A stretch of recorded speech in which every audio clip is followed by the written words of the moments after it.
Почитувани граѓани, потпрен само на медиумскиот мрак и пропагандата платена со пари на граѓаните, поранешниот премиер Никола Груевски повторно лаже.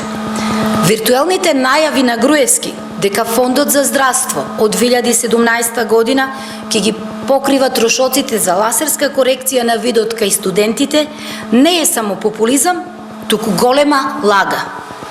Прво, човекот што заедно со неговиот миленик Никола Тодоров го создаде хаосот во здравството, не може ништо да ветува. Во офталмологија владее целосен хаос. За операција на катаракта во Штип, граѓаните чекаат и до 9 месеци. Во Прилеп чекаат 6 месеци.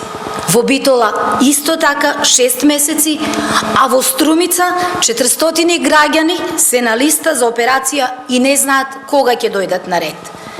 Во Куманово и Струмица апаратите за операција на катаракта се стари 15 години.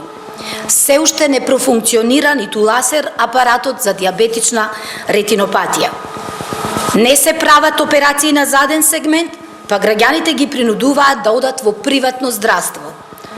Фондот за здравствено осигурување не ги покрива трошоците за импланти на глауком, кој е најголем причинител на слепилото.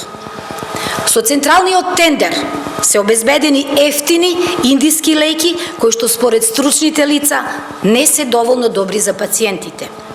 При набавката на лејките основен критериум е ниската цена, а не квалитетот. Затоа, пациентите, стравувајќи за своето здравје, се приморани сами да си купуваат поквалитетни леки по цена од 1000 евра. Второ, во јавното здравство не постои апарат за лазерска корекција на видот.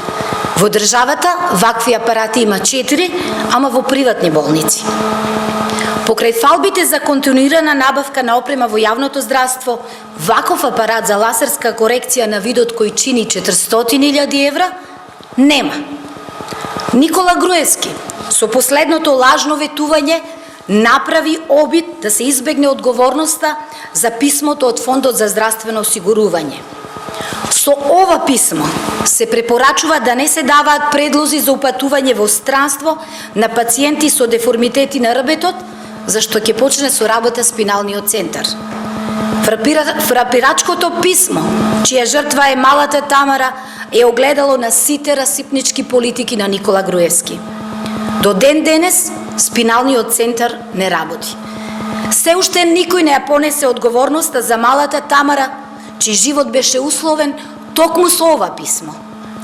Затоа се потребни промени во Македонија, за граѓаните да добијат квалитетни и навремени здравствени услуги.